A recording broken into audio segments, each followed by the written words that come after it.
दोस्तों, आपके अपने परिवार द शिवा एकेडमी में मैं आप सभी का स्वागत करता हूं। दोस्तों, सी-टेट एग्ज़ाम के लिए पेडागॉजी बहुत ही महत्वपूर्ण होती है। तो मैं आज सी-टेट से संबंधित पर्यावरण की टॉपिक से पेडागॉजी लेकर आया हूं, जो सी-टेट के एग्ज़ाम में 75 अंक सिर्फ पेडागॉजी से ही पूछे जाते हैं। अगर आप पेडागॉजी पे पकड़ बना लेते हैं तो सी-टेट का एग्ज़ाम बहुत ही आसानी से क्लियर हो जाएगा। दोस्तों, यदि आप हमारे चैनल पे नए हैं तो हमारे चैनल को सब्सक्राइब करें, बेल आइकन को प्रेस करें और हमारे इस सेशन को ज़्यादा से ज़्यादा शेयर करें। तो आइए देखते हैं हम आज का अपना पहला प्रश्न। आज का हमारा पहला प्रश्न दोस्तों, पर्यावरण अध्ययन में बच्चों को जोड़ने की सबसे प्रभावशाली युक्ति क्या है? पाठ्य पुस्तक का पठन करवाना, शिक्षक द्वारा व्याख्यान करना, कक्षा निर्देश देना, किस्से या कहानियाँ। बताइए सबसे प्रभावशाली युक्ति क्या होगी? यदि खाली आप पाठ्य पुस्तक का पठन कराएंगे तो लड़का कुछ उससे सीख ही नहीं पाएगा मेरे दोस्तों। शिक्षक खाली बोलता रहे, लड़का समझ ही नहीं पा रहा है, बालक समझ ही नहीं पा रहा है और आप बोलते जा रहे हैं, तो ये तो बिल्कुल नहीं सही हो पाएगा। कक्षा निर्देशन, आप सिर्फ देते जा रहे हैं निर्देशन, यह करो वह करो, तो बच्चा इससे कुछ समझने वाला है नहीं। तो इसलिए किस्से और कहानियाँ हो जाएगा इसका बिल्कुल सही, क्योंकि किस्से और कहानियों से बच्चों में रुचि जागृत होती है और इससे उनका ध्यान आसानी से पढ़ाई की तरफ हो सकता है। इसलिए इसका डी बिल्कुल सही हो जाएगा, किस्से और कहानियाँ। आइए देखते हैं अगला प्रश्न। अगला प्रश्न मेरे दोस्तों, निम्नलिखित में से कौन सा वर्तमान पर्यावरण अध्ययन पाठ्यक्रम के 6 मुख्य थीमों में से एक नहीं है? याद रखिएगा मेरे दोस्तों, नहीं दिया है। तो इसमें से कौन सी थीम पर्यावरण की नहीं है? आवास, हम चीजें कैसे बनाते हैं, काम और खेल, भोजन। तो इसका हो जाएगा मेरे दोस्तों सी, काम और खेल बिल्कुल इसका सही होगा। बाकी सभी पर्यावरण की थीम होती है। इससे एक प्रश्न तो कंफर्म रहेगा मेरे दोस्तों। तो आइए देखते हैं अगला प्रश्न। अगला प्रश्न मेरे दोस्तों, निम्नलिखित में से कौन सा एक पर्यावरण अध्ययन के संबंध में सच नहीं है? फिर से आ गया मेरे दोस्तों, सच नहीं है मतलब सत्य नहीं है। 3 ऑप्शन सत्य है और एक ऑप्शन सत्य नहीं है, वही बताना है। पर्यावरण अध्ययन बाल केंद्रित अध्ययन है, बिल्कुल सही है, बाल केंद्रित ही होता है मेरे दोस्तों। पर्यावरण अध्ययन में बच्चों को अपने परिवेश को खोजने का अवसर देता है, बिल्कुल सही। दोस्तों, खोजने का अवसर जहाँ मिले, जहाँ पास बालक को अवसर दिया जाए, वो ऑप्शन एकदम बिल्कुल सही होता है। पर्यावरण अध्ययन वर्णों और परिभाषाओं पर बल देती है। तो परिभाषाओं पे बल नहीं देना है मेरे दोस्तों, परिभाषा लड़के को केवल याद नहीं करानी है। तो इसका हो जाएगा सी। फिर भी डी देखेंगे, पर्यावरण अध्ययन की प्रकृति एकीकृत है। हाँ मेरे दोस्तों, यह एकीकृत होती है, इसलिए मेरे दोस्तों इसका सही हो जाएगा अपना सी। यही इसका गलत है और गलत ही पूछा है। आइए चलते हैं अगले प्रश्न पर। अगला प्रश्न मेरे दोस्तों, निम्न में से क्या पर्यावरण अध्ययन में आकलन के संकेतक नहीं होने चाहिए? फिर से पूछा है मेरे दोस्तों, नहीं होना चाहिए। सहभागिता होना चाहिए, बिल्कुल सही है। याद करना, क्या याद करना होना चाहिए कि प्रश्न पूछना होना चाहिए कि न्याय और समानता के प्रति सरोकार होना चाहिए। तो इसका हो जाएगा मेरे दोस्तों संकेतक नहीं है, तो याद करना कोई संकेतक नहीं होता है, बी बिल्कुल इसका सही हो जाएगा। आइए देखते हैं अगला प्रश्न। अगला प्रश्न दोस्तों, पर्यावरण अध्ययन में शिक्षक के द्वारा बच्चों को स्वयं अपने आकलन के अवसर देना चाहिए। स्वतः आकलन है, कह रहा है कि बच्चों को अपने आप भी सीखना देना चाहिए। दोस्तों, ये कैसा आकलन है? सीखने के समान आकलन है, आकलन सीखने का आकलन है, सीखने के लिए आकलन है कि सीसीई है? तो इसका हो जाएगा मेरे दोस्तों, आंसर हो जाएगा इसका बी, आकलन। सीखने का आकलन कहा जाता है दोस्तों। ऑप्शन 5 इसका सही हो जाएगा। आइए देखते हैं अगला प्रश्न। अगला प्रश्न है मेरे दोस्तों, निम्नलिखित में से कौन पर्यावरण अध्ययन का उद्देश्य नहीं है? पर्यावरण का उद्देश्य नहीं है मेरे दोस्तों, याद रखना, नहीं दिया है इसमें। प्रवेशी मुद्दों पर जागरूकता विकसित करना, बच्चों को स्वयं अपने हाथ से कार्य करने और खोजने के क्रियाकलापों से जोड़ना, बच्चों को पाठ्य पुस्तक की परिभाषाएं प्रदान करने के लिए प्रोत्साहित करना, बच्चों की जिज्ञासा और सृजनात्मकता का पोषण करना। तो मेरे दोस्तों इसका हो जाएगा सी, जहां परिभाषा याद करने के लिए, प्रोत्साहन करने के लिए, परिभाषा रटने के लिए देता है मेरे दोस्तों, वह ऑप्शन हमेशा ही निगेटिव होता है। तो इसका सही हो जाएगा दोस्तों सी। आइए देखते हैं अगला प्रश्न। अगला प्रश्न है मेरे दोस्तों यह, निम्नलिखित सीखने के कौन से सिद्धांत का पर्यावरण अध्ययन में अनुसरण होता है? पर्यावरण में किसका अनुसरण होता है मेरे दोस्तों? ज्ञात से अज्ञात की ओर, सॉरी दोस्तों, अज्ञात से ज्ञात की ओर, ज्ञात से अज्ञात की ओर, वैश्विक से स्थानीय ओर, कि अमूर्त से मूर्त की ओर। तो बच्चा किसमें सबसे ज्यादा सीखता है मेरे दोस्तों? तो यह सीखता है जो चीजें उसको पता है पहले उसको बताए, उसको जान ले, फिर जो नहीं जानता है उसको बताने की कोशिश करे। इसलिए इसका हो जाएगा ज्ञात से अज्ञात की ओर। अगले प्रश्न पे चलते हैं। अगला प्रश्न दोस्तों, निम्नलिखित में से कौन सा पर्यावरण अध्ययन में सीखने का रचनात्मक आकलन का साधन नहीं है? रचनात्मक आकलन का साधन नहीं है मेरे दोस्तों।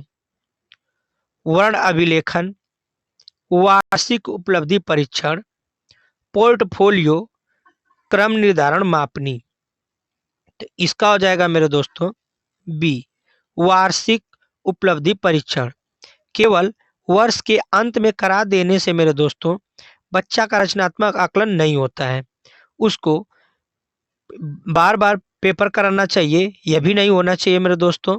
तो उसका हर एक भाग का रचनात्मक आकलन करना चाहिए मेरे दोस्तों। खेल कूद से लेकर पढ़ाई तक सभी करना चाहिए। इसलिए इसका बी बिल्कुल सही है, वार्षिक उपलब्धि परीक्षण। आइए देखते हैं अगला प्रश्न। अगला प्रश्न मेरे दोस्तों, निम्नलिखित में से किसी को पर्यावरण अध्ययन में बच्चे के आकलन में दूर करना चाहिए? कह रहा है मेरे दोस्तों कि वह कौन सा है जिसको पर्यावरण अध्ययन में बच्चे से दूर रखना चाहिए? आकलन के संकेतों का उपयोग, बच्चों को सीखने के गुणात्मक आकलन, बच्चों के उत्तरों को सही या गलत में आंकना। डी कह रहा है कक्षा 5 के पर्यावरण पाठ्य पुस्तक में प्रत्येक पाठ के अंत में दिए गए आज हमने क्या सीखा इस पर चर्चा करने को दूर करना चाहिए। तो इसको होना चाहिए मेरे दोस्तों, इसका हो जाएगा सी, बच्चों के उत्तरों को सही या गलत में आंकना। इससे बच्चों को क्या रखना चाहिए मेरे दोस्तों? दूर रखना चाहिए। सही गलत में बच्चों को आंकना नहीं है उनके प्रश्नों को। आइए चलते हैं अगले प्रश्न पर। अगला प्रश्न मेरे दोस्तों, सामुदायिक महत्वपूर्ण शिक्षण और अधिगम संसाधन है। सामुदायिक महत्वपूर्ण शिक्षण और अधिगम संसाधन है क्योंकि यह सस्ता और सुलभ है, बुजुर्ग लोग बुद्धिमान हैं, उनके पास समय है, यह वास्तविक स्थिति में सीखने का अवसर प्रदान करता है, कोई भी समुदाय में उपलब्ध समस्त ज्ञान को बिना आलोचना के स्वीकार कर सकता है। तो इसका हो जाएगा मेरे दोस्तों सी, यह वास्तविक स्थिति में सीखने का अवसर प्रदान करता है। जहाँ भी सीखने का अवसर दिखे वह बिल्कुल सही हो जाएगा। आइए चलते हैं अगले प्रश्न पर। अगला प्रश्न है, पर्यावरण शिक्षण अधिगम में कक्षा में प्राप्त अधिगम को विद्यालय के बाहर के जीवन से जोड़ने और इसे समृद्ध करने का तात्पर्य है। तो इसका तात्पर्य है मेरे दोस्तों पाठ्य पुस्तकों से बाहर जाना, वैश्विक पर्यावरणीय मुद्दों और चिंताओं को पाठ्य पुस्तकों से लिंक करना, पूर्ण विद्यालय दृष्टिकोण, पाठ्यचर्या से बाहर। इसका हो जाएगा मेरे दोस्तों ए, पाठ्य पुस्तकों से बाहर जाना इसका सही हो जाएगा। आइए चलते हैं अगले प्रश्न पर।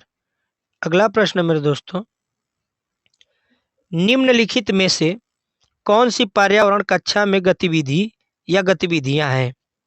पर्यावरण में कक्षा की गतिविधि क्या होगी? चित्र खींचना, फील्ड भ्रमण, श्यामपट्ट का उपयोग, डी कह रहा है उपयुक्त सभी। तो ये सभी गतिविधि में आते हैं मेरे दोस्तों, तो इसका हो जाएगा डी, उपयुक्त सभी इसका सही हो जाएगा। आइए चलते हैं अगले प्रश्न पर। अगला प्रश्न है मेरे दोस्तों, पर्यावरण अध्ययन पाठ्यक्रम बच्चों की समग्र शिक्षा का कारण बन सकता है यदि वह कैसा होना चाहिए? एकीकृत होना चाहिए, समावेशी होना चाहिए, विषयगत होना चाहिए या उपयुक्त सभी होना चाहिए।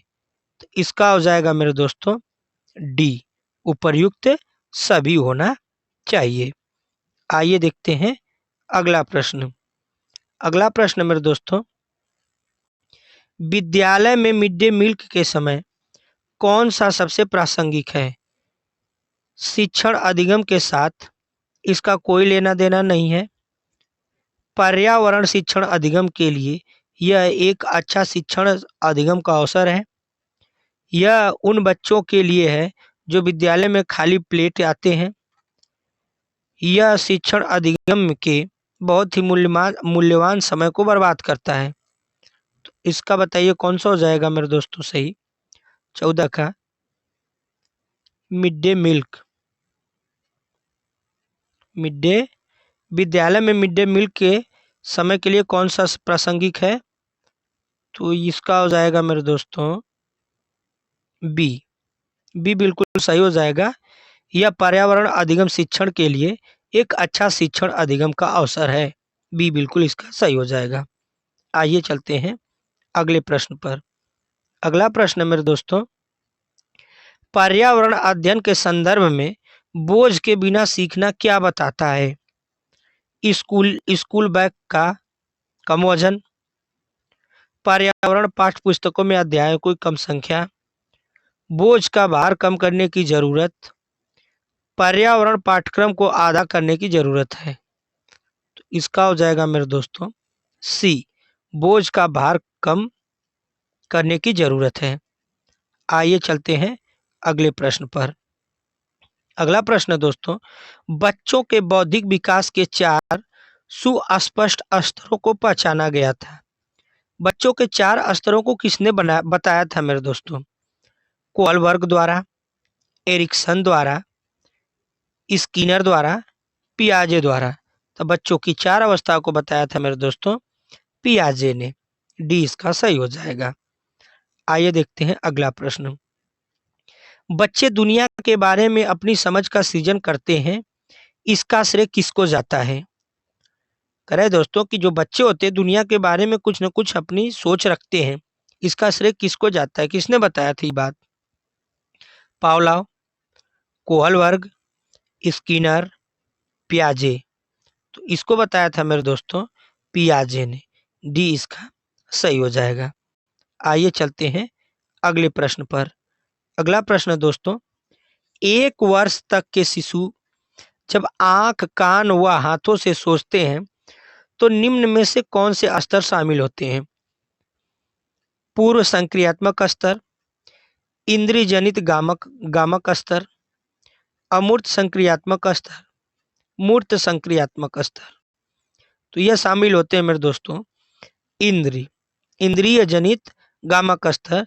जब शिशु आंख, कान व हाथों से सोचते हैं तो ये इसी के अंतर्गत आता है। इसका हो जाएगा बी। आइए देखते हैं अगला प्रश्न। अगला प्रश्न दोस्तों, पियाजे के सिद्धांत के अनुसार निम्नलिखित में से कौन सा व्यक्ति के संज्ञानात्मक विकास को प्रभावित नहीं करेगा? याद रखिएगा मेरे दोस्तों, इसमें नहीं दिया है। भाषा, सामाजिक अनुभव, परिपक्वन, क्रियाकलाप। इसका हो जाएगा मेरे दोस्तों कौन प्रभावित नहीं करेगा? तो इसमें सामाजिक अनुभव प्रभावित नहीं करेगा। बी बिल्कुल इसका सही है। आइए चलते हैं दोस्तों आज के अपने लास्ट प्रश्न पे। तो आज का हमारा लास्ट प्रश्न है दोस्तों 20। पियाजे के अनुसार 2 से 7 वर्ष के बीच का एक बच्चा संज्ञानात्मक विकास की किस अवस्था में है? पूर्व संक्रियात्मक अवस्था, औपचारिक संक्रियात्मक अवस्था, मूर्त संक्रियात्मक अवस्था, संवेदी गति अवस्था। तो इसका हो जाएगा मेरे दोस्तों 2 से 7 वर्ष पूर्व संक्रियात्मक अवस्था कही जाती है। इसका ए बिल्कुल सही होगा। दोस्तों यह रहे हमारे पेडागाजी से संबंधित 20 प्रश्न। और ये हमारा सेशन कैसा लगा हमें ज़रूर बताइएगा और इस हमारे सेशन को अपने दोस्तों के पास ज़रूर शेयर करें। मिलते हैं अगली वीडियो में, तब तक के लिए धन्यवाद।